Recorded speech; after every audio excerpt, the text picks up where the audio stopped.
Okay, great. So again, welcome to this morning's webinar. My name is Jenny Tomlinson and I'm the Marketing Manager here at Enhance. I will be the moderator for today's session, and I'm joined by my colleague Kieran Reynolds, who is one of our esteemed Dynamics consultants here at Enhance.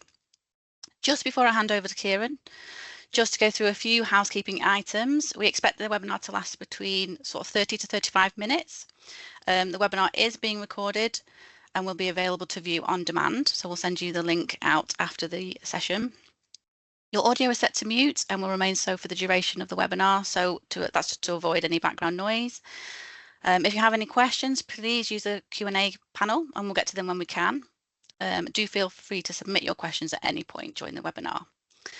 So enough from me. As a user of Customer Insights Journeys, I'm really as interested as you guys in seeing what's coming. So to that end, I'll hand you over to Kieran. Kieran, over to you. Yeah, welcome everyone. Good morning. So just a bit of background about me, I guess. I'm a Dynamics consultant. Hans been here for around 2 years now. I've been involved in multiple rollouts and training sessions with clients for Customer Insights back when it was just marketing and outbound marketing, to obviously today with it being Customer Insights Journeys and real-time marketing. It's not just been charities as well. I've been involved in training other organizations. So the agenda for today, we're going to be looking at the release wave highlights. Okay, so Microsoft release updates to their various applications twice a year, 2 major updates. So obviously we are in 2025 version of release wave 1, which is around April time. So we're going to be discussing the latest features, and some of them are available in preview now. So we'll go through a couple of slides, which I will actually be able to jump over into our demo environment and show you some of those in action. And then we'll discuss some of the upcoming features that aren't in preview as of yet, but there's still documentation and screenshots on how they will work. So first of all, I thought we'd start with the latest video about the highlights. So this is around 4 minutes long, so we can just sit back and enjoy this.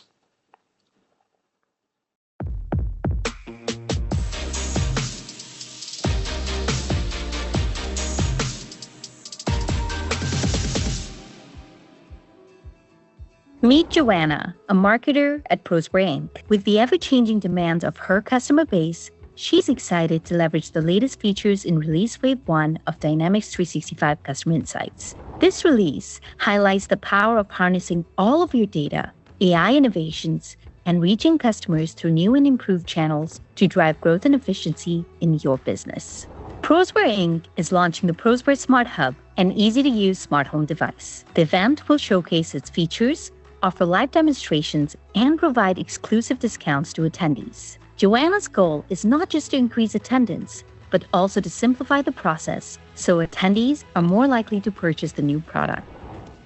She's thrilled to take advantage of the latest real-time Journeys event management capabilities. Crafting event messaging and promotions is now streamlined and efficient. Using Power Pages, she creates an event portal for customers to access event details, session specifics, speaker schedules, and conveniently register. She can also set up waitlist management to maximize attendance by automatically managing capacity, ensuring all spots for the event are filled. Joanna can now collect attendee information that is specific to this event, such as meal choices and t-shirt sizes, without polluting the underlying lead or contact record. She needs to identify VIP customers with a high likelihood of purchasing. In the past, defining this audience would require the help of her IT team, as the data was spread across multiple systems. Fortunately, she can now use Customer Insights data, which has access to all those data sources through her company's Microsoft Fabric Lakehouse. Best of all, the integration with Fabric enables her to use all of that data without needing it to be moved or transformed, saving cost and time. Using these sources and loyalty prediction model in Customer Insights, she can now easily define the segment she needs. She creates a customer journey experience for VIPs using the new contact center integration to incorporate SMS capabilities and conversational voice. VIP attendees receive a guided experience, having their questions answered via a voice call, and if needed, are quickly handed off to a live agent. Thanks to Copilot now being grounded on Customer Insights data, when a live agent gets on the call, They can rely on Copilot Chat to bring them useful context, such as recent interactions and key insights like the customer's prediction lifetime value. The results of these conversations drive the next action in the journey, ensuring a smooth experience and increasing VIP attendance.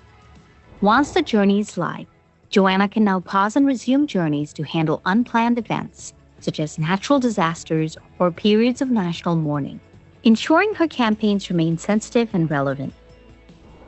As attendees show interest in purchasing products or services from Prosware, the handoff from marketing to sales is incredibly seamless. Mona, a seller, can evaluate a promising new lead who recently attended the event. Using data from customer insights grounded in the agent in Dynamics 365 Sales, she can now access information about this customer's total spend, their loyalty status, and their recent interactions across other touchpoints. Preparing engagements with high-value leads becomes much easier. As you can see, with data integrated seamlessly between customer service, sales, and marketing, supported by customer insights, Joanna's job of converting interactions into meaningful engagements becomes even simpler. Her campaigns ensure that customers receive the attention and care they need and deserve. To learn more about what's new in the Release Wave 1 for Customer Insights, please check out the release notes and explore the early access features as they become available.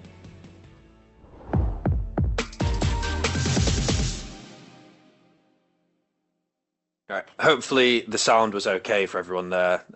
Mine was cutting in and out a little bit with the dialogue and the music in the background, but hopefully that was okay for everyone. So as I mentioned at the end of the video, there's the release notes, which we're going to be taking a bit of a deep dive into, highlighting some of the features that are in preview and also the features that are upcoming. So first of all, creating journeys by using Copilot. So this is something that's actually been in preview since May last year. It's going to be generally available in September.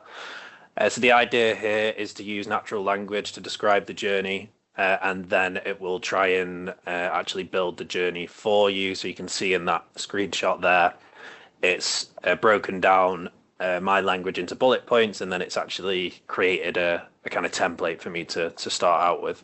So as this one is in preview, I can actually show you this in our demo environment.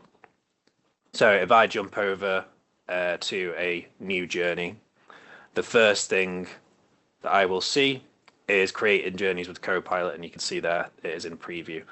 Just for anybody that doesn't know, something in preview means that it is currently unsupported by Microsoft, so you can't raise support queries or anything like that. It's still in preview, it's still being worked on. As it mentioned in the PowerPoint, it will be available as of September, fully released. So it should be a fully functioning product at that point. So I can say something like, send an email to my donors. If they click on the email, send another email, and if that one is opened,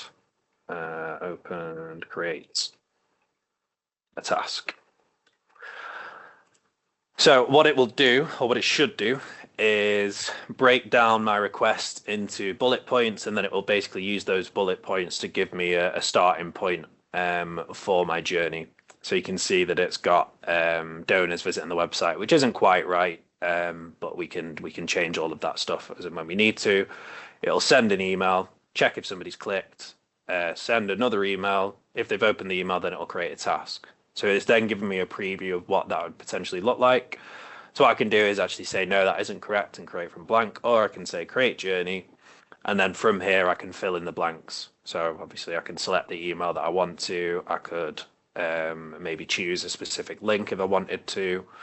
And then we can see that it's got the second email, if the email has been opened, and also creating the task, which again, I'll just have to fill in the blanks. So a nice feature. It'll only get better as Copilot progresses as well, but it might save you a bit of time. So moving on, being able to export your data to your own storage. This one is available from June. This will be really useful. We've had clients in the past asking how they can get to their customer insights data because it's not actually stored in Dataverse, so it's really difficult to kind of build your own reports on. So with this new feature, it will make exporting your engagement data, clicks, opens, bounces, all the data you'd expect from customer insights journeys. You'll be able to securely export that into your preferred storage location, and then based off of that, you'll be able to build custom reports in things like Power BI. So the image we can actually see here is one of the built-in Power BI reports that you get with customer insights journeys. It's just to give you a flavor of the sort of stuff you'd be able to do. So you've got your open rate, click-through rate, click-to-open rate, some of the links that have contributed to those statistics. You'd obviously be able to take all of that, add your own brand in, make it look a bit prettier, add in all your various sliders. So it's a feature that I'm certainly looking forward to. So next up, this is to do with marketing forms. So this will enable pre-filling on your form fields. So this will basically eliminate the need for clients to repeat inputting their details. If you've got several marketing forms with first name, last name, email address, mobile phone, etc., it can become quite irritating having to input that data over and over again. Also can lead to errors, and the way the forms work, if somebody inputs an incorrect phone number or email address, it will actually overwrite the existing record based on the matching rules. So this will eliminate errors and just make the whole process more streamlined. The way it works is it'll be similar to the unsubscribe links. So on an email, if you click on the unsubscribe link, it will remember topics that you've opted in for. It will automatically have your email address and your phone number included in there as well. So this will work in the same way. If they go directly to the URL, I don't think it'll work. It'll have to be from the email, and then it will map that information in. And that will be available for marketing and event registration forms. Also, this is in preview at the moment, so just a nice kind of quick one. But if I go to edit this form that I just created a little bit earlier, you can see here there is a toggle for pre-fill and turn on. I will show you how to get to these preview features after the PowerPoint, just so you can enable them for yourself. So next up, pause and resume in journeys. This is certainly one that is going to be very useful for a lot of customer insights users. This was taken from the video, the screenshot. It isn't in preview at the moment. It will be available as of next month. As you'd expect, pausing a journey will prevent new customers from entering the journey. It will also pause it for existing entrance of the journey. So if they've been sent the first email and they're in a wait condition for 4 days, let's say as an example, but you pause it after 2, they will just be held in that kind of holding bay until you either resume it or stop it entirely. So as it mentions there, we can manually resume the journey at any time, allowing people to re-enter and also progress through the journey. And if needed, you can just stop the journey entirely. So that'll be a really useful feature. Heat map analytics on emails. This one, again, is in preview, so we can take a look at. It will be available from May. I'm sure everybody here is familiar with the heat map and how it works. It's just a nice visual that will be added to the emails and the insights. You'll then be able to get a clear representation of where people have been clicking. You'll have some KPIs, including total clicks, unique clicks, and their click rates. And like everything else in Insight, you'll be able to filter by the journeys and the date parameters. So if I just quickly switch over to Dodo again, jump over to the heat map. So this is my email. It's been used in a couple of different journeys. Obviously, with this being a demo environment, we don't have too much data in here.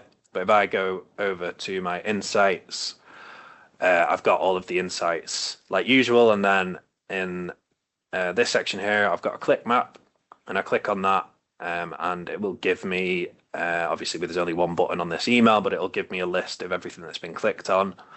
I could have a look at it on the various devices. I can filter by the journeys, and I can also add in my date parameters as well. So just a nice additional layer of insights for the emails there.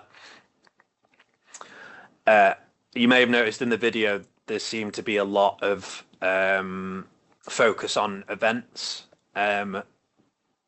You may not have noticed in the sitemap on the left-hand side, which is unfortunately cut off on this screenshot. If you watch the video back, you'll notice they've actually tidied up the sitemap, and by sitemap I mean the navigational bar on the left-hand side.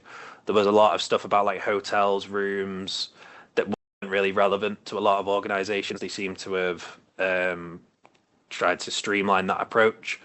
And there's a lot of additional functionality around the event. So one of those being the waitlist registrations.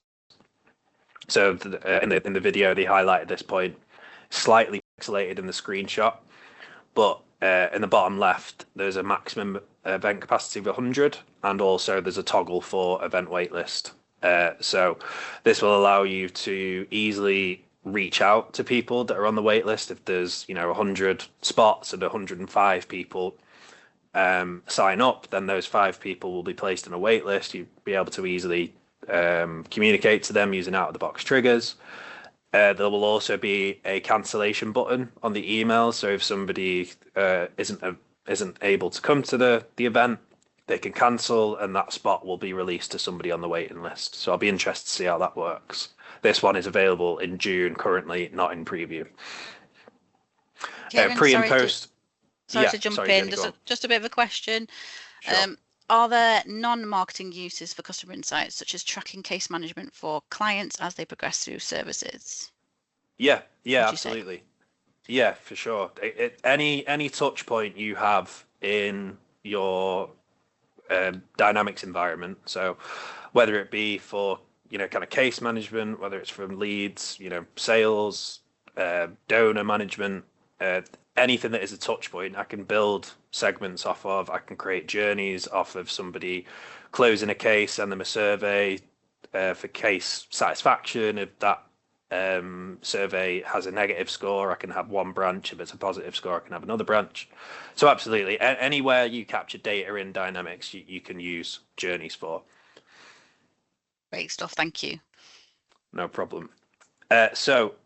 Pre and post event communications. So again, apologies for the pixelated image. This one's taken from Microsoft's documentation, but you'll notice highlighted in the image is a communications tab, and within this communications tab, you will have templates, journey templates. So for this example, we have registration and waitlist. So it just makes the process a lot more efficient, because typically when you generate an event, the journey will follow a similar kind of pattern. You'll send an email when somebody registers. You'll send an email maybe a day before as a reminder. You'll maybe send them an email afterwards with a survey just to see how they enjoyed the event. As well, really, as it says here, enhance engagement before the event, boost attendance, just make everything more efficient, and it just makes gathering feedback a lot easier. So that will be a really interesting one as well, because I'll be interested to see if we're able to tweak those templates to be tailored, and maybe add a few more as well as registration and waitlist. So that one is available in preview September. There's no release date for general availability as of yet, so this may be one that we don't see until 2026 properly. Using custom fields and forms, this is one that has been on Microsoft's list for, gosh, I'd say going back until maybe late 2023. It was something that was included in outbound marketing, which was Microsoft's first iteration of customer insights when it was Dynamics Marketing, which on the screenshot it actually still is, which kind of highlights how maybe old this one is. But the idea is being able to create custom fields on the fly that you can use on your marketing forms. So as it stands, without this feature, the only fields you can use on your forms are from the contact or the lead table. So if you don't have things like dietary requirements as a field on the contact form, you wouldn't be able to drag it onto the form. So this allows you to create fields on the fly, put them on your marketing form. The answers are then stored against the form, and they're not actually on the contact record, so it doesn't pollute the data and create unnecessary fields where you don't need to. So I can show you this one. This one is in preview at the moment. It is generally available from June. So if I jump over to this form that I created a little bit earlier, dietary requirements and interests are actually two custom fields. So one of them is single line of text, the other is multi-select. But if I go to elements, you can see we've got all of these different options down here as well. Long text option set, radio, number, checkbox, date and time, etc. So I can drag and drop that field on. I can then obviously give it the different logical names, the field names, and there's some other customization options based on the field that you select. And then if I go to one of my submissions that I did a little bit earlier, we can then see the dietary requirements and the interests, volunteer and dodo repopulation, appear as options on the submission. So it makes life a lot easier for organizations that are using marketing forms quite heavily. For event registrations as well, there's usually things specific to the event, so this will make life a lot easier in that regard. So moving on, more event-related changes. So creating event portals using Power Pages. So this one will be available from June.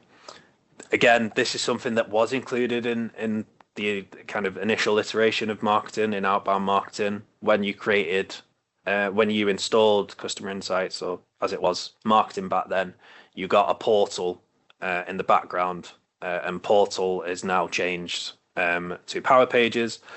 But when you created events, they were all stored in kind of your own little event hub.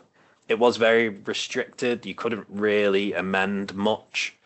So this is essentially their newer and updated version of that functionality. So there'll be an out-of-the-box Power Page template for you to use. You'll be able to create your own event hub, so people will be able to see all the different events that you have upcoming. They'll be able to register for those various events. You can use Power Page Studio to customize everything, make it look and feel like your own, all of your branded. And that one leads into the next slide, or the next feature, which is being able to host that portal on your website. So rather than the Power Pages having, kind of a quirky Microsoft URL, which wouldn't be recognized by your clients or customers, you'll be able to actually integrate that event hub on your own website using a pre-built web application and API. So that'll be a nice additional feature, and it is one that I'll definitely be checking out when it is available in June. Okay, and can I interrupt again? Got a couple of questions for you. Regarding form added fields, does the added information get tied to the contact, or does it just stay on the form submission? It just stays on the form submission. So this is the whole point of the custom fields. Previously, you would have had to create the fields on the contact form and then drag and drop them onto your marketing form. This eliminates the need for that. So they'd only be stored on the form, like here, I've got dietary requirements and interests as custom fields. They only appear on this form submission. But if I was to navigate to my contact record, I would be able to see the forms that they've submitted and be able to get to it that way. So it wouldn't be necessarily something you'd be able to do in an advanced find or a contact view, but you would be able to easily navigate to that information. Great, thank you. And somebody was asking about a copy of the slide deck, which I'm sure we can send out afterwards. That's no problem. Yeah. Cheers, thanks. No problem.